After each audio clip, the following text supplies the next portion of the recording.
آج کی بنیادی پریس کانفرنس جو ہے وہ ایک تو لیٹسٹ پولیٹیکل موومنٹس جو لاہور کے اندر ہوئیں، بلاول زرداری صاحب، مولانا فضل الرحمان صاحب، شہباز شریف صاحب، ان کی ملاقاتیں اور ان ملاقاتوں کے نتیجے میں جو غم اور غصہ غیر متحدہ اپوزیشن کا سامنے آیا، ایک تو اس کا جواب دینا تھا۔ دوسرا، آج میں نے اور راشد حفیظ صاحب ہمارے منسٹر فار لٹریسی ہیں، ہم نے راولپنڈی سالڈ ویسٹ مینجمنٹ کی ساری بریفنگ وزیر اعلیٰ پنجاب سردار عثمان بزدار صاحب کی ہدایت پہ، وہ ہم نے عید الاضحیٰ کی جو تیاریاں تھیں اور لاسٹ ٹائم بھی جو 2 عید الاضحیٰ گزری ہیں ہمارے دور میں، اس میں اللہ پاک کے کرم سے بڑے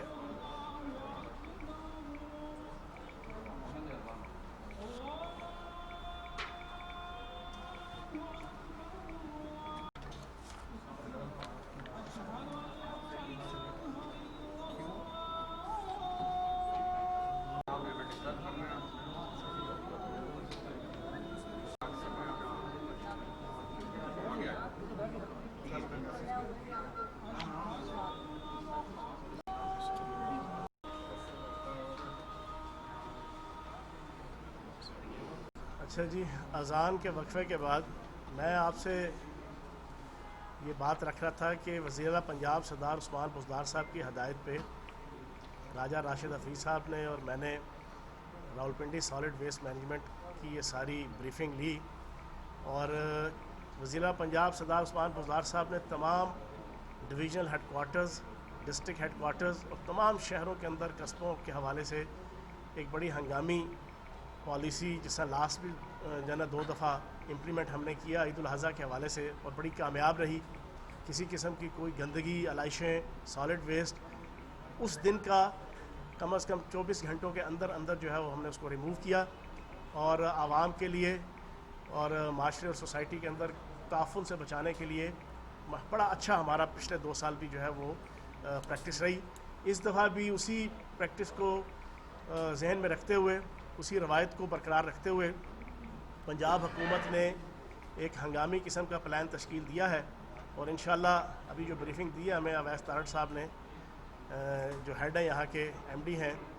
راولپنڈی سالڈ ویسٹ مینجمنٹ کے، انشاءاللہ پالیسی یہی ہے کہ ٹائیگر فورس کو اور راولپنڈی سالڈ ویسٹ مینجمنٹ اور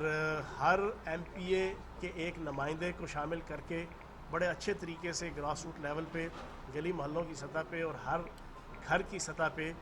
ہم رابطے میں رہیں گے، اور کسی قسم کی کوئی گندگی، سالڈ ویسٹ، علائشیں، کھالیں،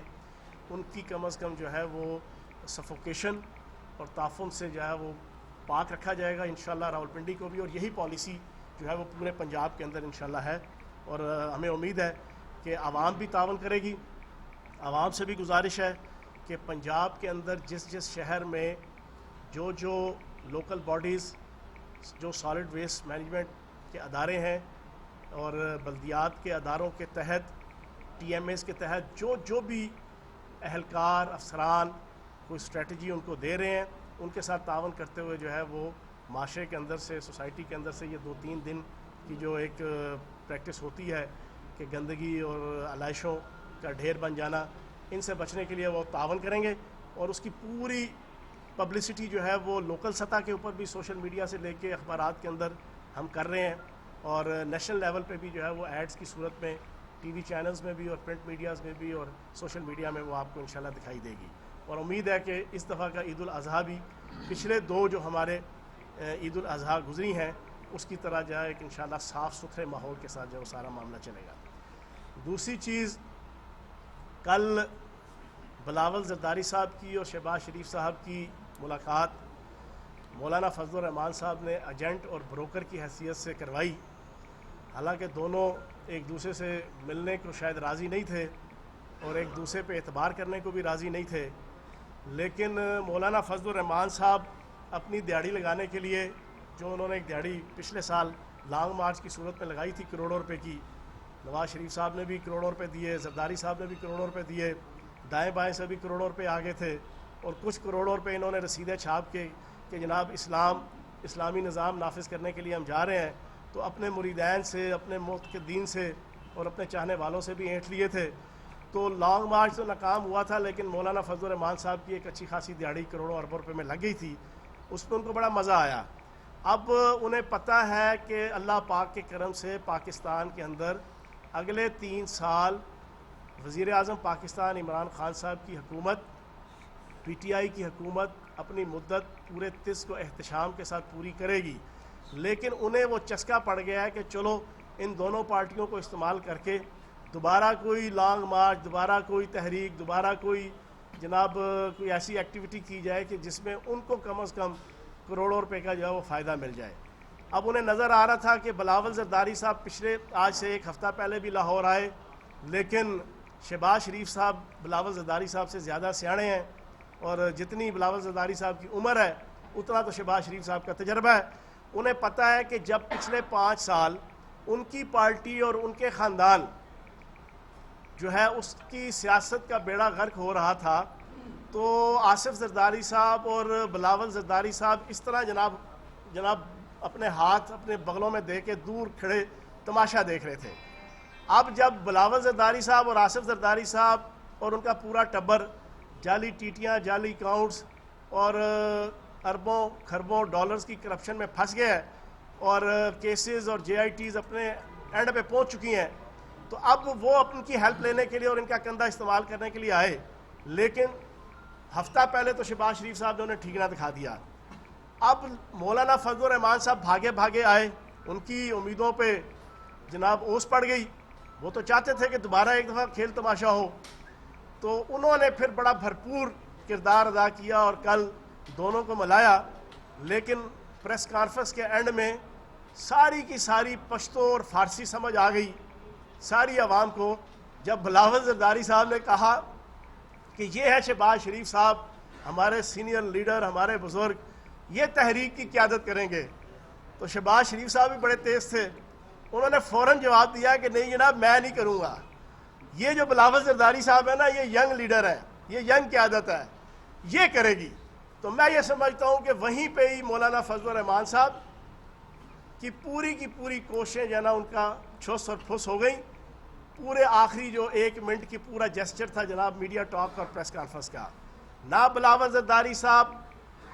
شہباز شریف صاحب پہ اعتماد کرنے کو تیار ہے نون لیگ پہ, اور نہ نون لیگ اور شہباز شریف صاحب پیپلز پارٹی اور آلے زرداری کے اوپر اعتماد کرنے کو تیار ہیں. دونوں ایک دوسرے کو استعمال کرنے کی ناکام کوشش کر رہے ہیں. اور اے پی سی اتنی کھیل لی انہوں نے 2 سالوں میں کہ اے پی سی ہی بدنام ہو گئی ہے. اے پی سی ہاتھ جوڑ کے ان سے گزارش کر رہی ہے, خدا کا واسطہ ہے میری جان چھوڑو اور کوئی اور چیز پکڑو, کوئی اور نام پکڑو. آپ نے دیکھ لیا کہ مولانا فضل الرحمان صاحب 73 کے آئین کے تناظر میں 74 اے پی سی تو پچھلے 2 سالوں میں کر چکے ہیں. سمپل بغض, کینہ اور اناد ہے وزیر اعظم پاکستان عمران خان صاحب سے اور پی ٹی آئی سے, جو سکون کی نیند سونے نہیں دیتا مولانا فضل الرحمان صاحب کو, سکون کی نیند. اس بغض, کینہ اور اناد کے اندر انہوں نے اصول کے نام پہ وصول کی سیاست بھی کی. بلاول زرداری صاحب اور آصف زرداری صاحب سے ملاقات کی, بعد میں جو چند چڑھا وہ ضیاء الرحمان صاحب کی صورت میں چند چڑھا. اسی طریقے سے اب بھی یہ جو آئے ہیں یہ ایسا ہی چاند چڑھائیں گے, کوئی اصول کے نام پہ وصول کی سیاست اور 73 کے آئین کے تناظر میں 74 قسم کی کرپشن اور بددیانتی کے طور طریقے. اور آخری بات اپنی گفتگو کو ختم کرتے ہوئے, اللہ پاک کا کرم ہے, وزیر اعظم پاکستان عمران خان صاحب کی قیادت میں پی ٹی آئی کی حکومت بڑی ہمت کے ساتھ, جرت کے ساتھ ان تمام معاشی, سیاسی, داخلی اور خارجی مسائل کو حل کر رہی ہے کہ جو اس آل پاکستان لوٹ مار ایسوسی ایشن نے اور اس غیر متحدہ اپوزیشن نے, جس کے متعلق میرا ایک دعویٰ ہے کہ یہ فیک ہو سکتی ہے لیکن کبھی بھی نیک اور ایک نہیں ہو سکتی. یہ فیک ہو سکتی ہے لیکن کبھی بھی ایک اور نیک نہیں ہو سکتی. ان غیر متحدہ اپوزیشن کے ہاتھوں کی لگائی ہوئی وزیر اعظم پاکستان عمران خان صاحب کی قیادت میں پی ٹی آئی کی حکومت دانتوں سے کھول رہی ہے. اور اس وقت سب سے بڑی کنٹریبیوشن اور سب سے بڑا کارنامہ اور سب سے بڑی اچیومنٹ وزیر اعظم پاکستان عمران خان صاحب کی اور وزیر اعلیٰ پنجاب سردار عثمان بزدار صاحب کی وہ یہ ہے کہ کرونا وائرس اور کووڈ-19 آج پاکستان کے اندر شکست سے دوچار ہو رہا ہے, اور اگلے چند ہفتوں کے اندر انشاءاللہ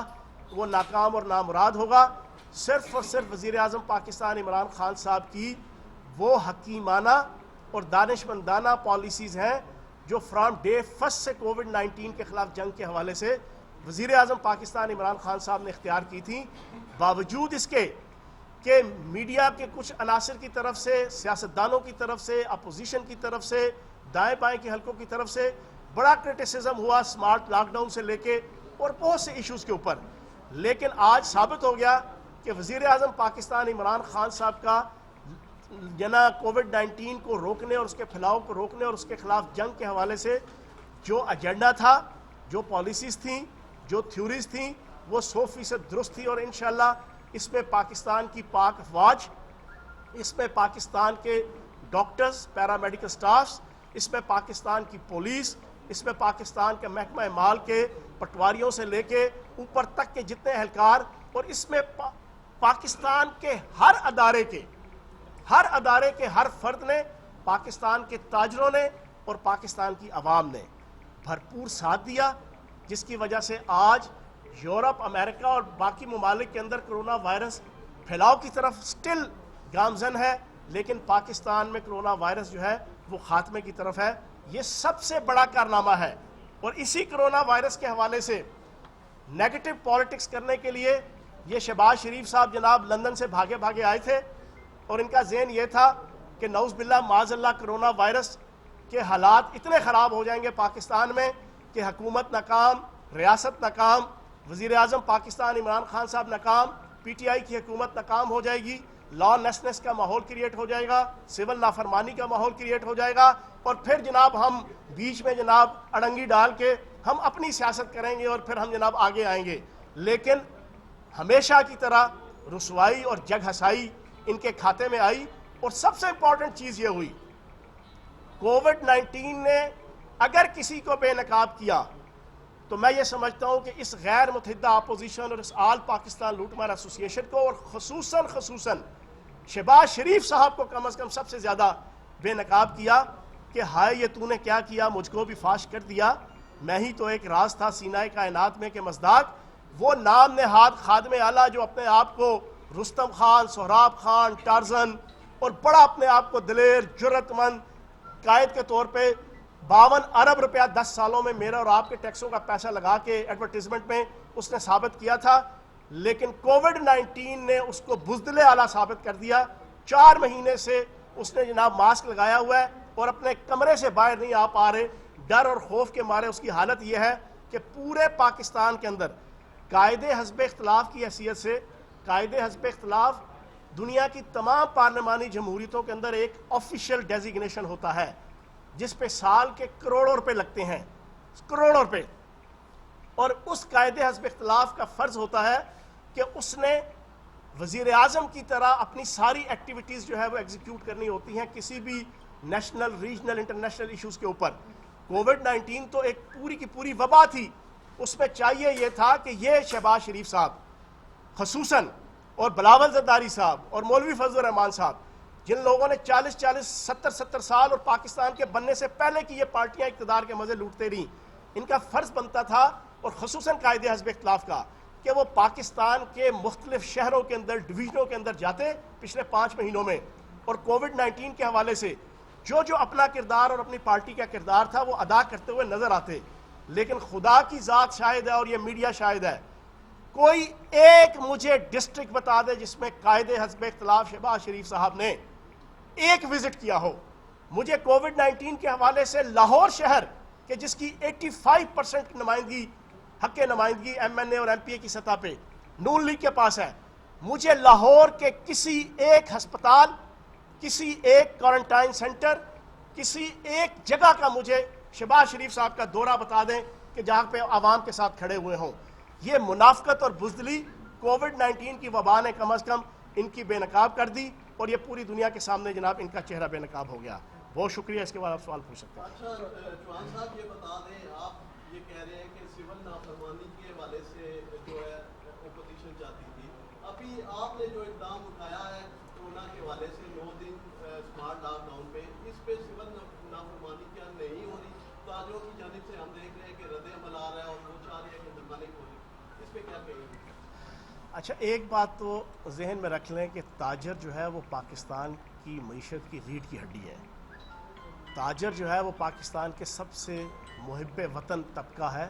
اور سب سے محب وطن کمیونٹی ہے. لیکن آپ سارے دوست جانتے ہیں کہ پچھلی عید کے اوپر آخری 10 دن ریلیکس کیا گیا لاک ڈاؤن. اس میں سپریم کورٹ کی طرف سے بھی آرڈر آیا اور ہم پابند ہیں سپریم کورٹ کے, کیونکہ ہم تو نون لیگ پیپلز پارٹی والے تو نہیں ہیں کہ ہم عدالتوں کے سامنے کھڑے ہوں. ہم نے تو ہمیشہ اپنا سر خم تسلیم کیا. تو جناب وہ اوپن کر دیا گیا. لیکن مجموعی طور پر ہم ساروں کی طرف سے, میں بھی شامل ہوں, آپ بھی شامل ہیں, پوری عوام شامل ہے, کہ ہم سے بے احتیاطیاں ہوئیں. اس بے احتیاطیوں کا نتیجہ کیا نکلا کہ 1 جون سے لے کے 15 جون سب سے زیادہ ہائپ تھی کووڈ-19 کی. ہاتھ پاؤں پھول گئے تھے پوری قوم کے. ہمارا ہیلتھ ڈپارٹمنٹ اور ہیلتھ سسٹم جو ہے نا وہ سٹیک پہ لگ گیا تھا, آپ یقین جانیں. لیکن اللہ پاک نے کرم کیا, پھر وزیر اعظم پاکستان عمران خان صاحب نے فرنٹ فٹ پہ آ کے اسپاٹ لاک ڈاؤن کی ایک پالیسی دے کر سختی کے ساتھ ہم نے چیزوں کو مینیج کیا. اور خصوصاً اس میں اللہ پاک کا کرم رہا. اس میں ہم اپنی ڈسٹنکشن کا دعویٰ نہیں کریں گے, اللہ پاک کے کرم سے چیزیں کنٹرول ہونا شروع ہوئیں. اب ایک دفعہ وہ کہتے ہیں دودھ کا جلا چھاچھ کو بھی پھونک پھونک کر پیتا ہے. ہم اینڈ پہ ہیں, یہ آخری جنگ ہے انشاءاللہ کووڈ-19 کے خلاف, جس میں تاجروں نے فرنٹ فٹ پہ آ کے پازیٹیو رول پلے کیا ہے. اب میری گزارش یہ ہے کہ یہ آخری ایک آدھ جنگ ہے, اس کو ہم صبر کے ساتھ برداشت کر لیں گے تو اس میں فائدہ ہے. خدا نہ خواستہ عید کے بعد دوبارہ ہائپ کریٹ ہو گئی تو ابھی تو 8 دن کا ہے, پھر اگلے 8 مہینے میں پھر پریشانی آ جائے گی. تو کیا اگلے 8 مہینے 4 مہینے 3 مہینے آپ کے کاروبار بند ہوں؟ وہ فیزیبل چیز ہے کہ آپ 8 دن کے لیے چیزوں کو برداشت کر لیں. چوہان صاحب یہ بتائیں کہ بالکل ٹھیک کیا آپ نے, ہونا چاہیے پابندی, لیکن گورنمنٹ ہے, گورنمنٹ ماں کا درجہ رکھتی ہے, اسٹیٹ جو ہے. کیا وجہ ہے کہ آپ نے ان تاجروں کو ٹیبل پہ بٹھا کے ان کو اعتماد میں نہ لے کے یہ کام کیوں کیا؟ نہیں, ایسی چیز نہیں ہے. مکمل وزیر اعلیٰ پنجاب اور لا منسٹر راجہ بشارت صاحب اور وزیر صنعت و تجارت میاں اسلم صاحب اور جتنی ہماری جناب سینئر لیڈرشپ ہے جو کووڈ-19 کے حوالے سے چیزوں کو جو ہے نا وہ مینیج کر رہی ہے, ٹیکل کر رہی ہے, وہ ریگولر رابطے میں رہے ہیں. اور اس میں بھی انشاءاللہ میں نے آپ کے سامنے رکھ دی بات کہ اللہ پاک کرم کرے گا. 4 مہینے جو ہم نے پابندیاں برداشت کرنی ہے وہ اگر ہم 8 مہینے کر لیں گے, اور اس میں بھی 50% کے قریب کاروبار کو تو ریلیف دیا ہوا ہے ابھی بھی, کھانا پینا گروسری ساری چیزیں. تو انشاءاللہ ہم سارے مل کے صاحب یہ بتائیے گا کہ جس عوام کا ووٹ لے کے آپ اسمبلیوں میں بیٹھے ہیں, یہاں بات چیت کر رہے ہیں, اس عوام کو ریلیف کب ملے گا؟ 2 سال آپ کی حکومت مکمل ہونے کو ہے, پچھلوں نے یہ کر دیا. عوام کو یہ نہیں چاہیے کہ اس کی ملاقات اس سے ہو رہی ہے, لوگوں کو ریلیف چاہیے. یہاں روز آٹا چینی اور پیٹرولیم مصنوعات کا بحران ہو رہا ہے, ناکامی ہے یا آپ کے خلاف سازشیں ہو رہی ہیں؟ دیکھیں بات یہ ہے, میں تو اکثر کہتا ہوں کہ ایک چھوٹا سا میں نے ایم اے اکنامکس کیا ہوا ہے اور 40 سال سے سیاسی کارکن ہوں, تو اس وجہ سے ایک پولیٹیکل اکانومسٹ کی حیثیت سے میں آپ کو ایک چیز بتا دوں کہ کسی بھی اکانومی کے اندر بوم یا ریسیشن, کسی بھی اکانومی کے اچھے یا برے حالات, یہ دنیا کے کسی اکانومسٹ سے پوچھ لیں, کسی تھیوری کو پڑھ لیں اکنامکس کی, اکانومی کی, کسی کے اسکالر کی جناب آپ تھیوری پڑھ لیں, وہ 2-3-4 سال کی پالیسیوں کی وجہ سے نہیں آتی. نہ بوم آتا ہے, نہ ریسیشن آتا ہے, نہ اچھے حالات آتے ہیں, نہ برے حالات آتے ہیں. کم از کم 10 سے 20 سال کی جو پالیسیز ہوتی ہیں, اسٹریٹجیز ہوتی ہیں, اکنامیکل ڈیسیجنز ہوتے ہیں, اس کی بنیاد پہ بوم بھی آتا ہے اور ریسیشن بھی آتا ہے. تو آپ اگر یہ کہیں کہ محض 2 سال کی فیصلوں کی وجہ سے, یہ آپ کا پچھلے 40 سال سے عموماً اور خصوصاً 10 سال جو میثاق جمہوریت رادہ آؤ مل کے کھائیں آدھا آدھا والا سسٹم تھا, اس میں آپ کے قرضے, میں چھوٹی سی آپ کو مثال دے دوں,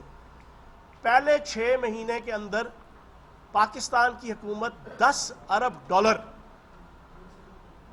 عالمی مالیاتی اداروں کو دینے کی پابند تھی, جو پچھلے جناب چھوڑ کے گئے پہلے 6 مہینوں کے اندر. اور صورتحال یہ تھی کہ آپ کا کوئی ادارہ پروفیٹیبل نہیں چھوڑ کے گئے. پی آئی اے خسارے میں, ریلوے خسارے میں, سٹیل مل بند, کارپوریشن ساری بند. پنجاب کے اندر آپ کے جتنے metro project, orange line train projects, یہ سبسڈیز کے ساتھ سالانہ آپ کے 10 سے لے کے 40 ارب روپے کی جناب سرکار کی طرف سے پیسہ, اور ایک 1250 ارب روپے کا جناب پنجاب حکومت صرف مقروض چھوڑ کے گئے.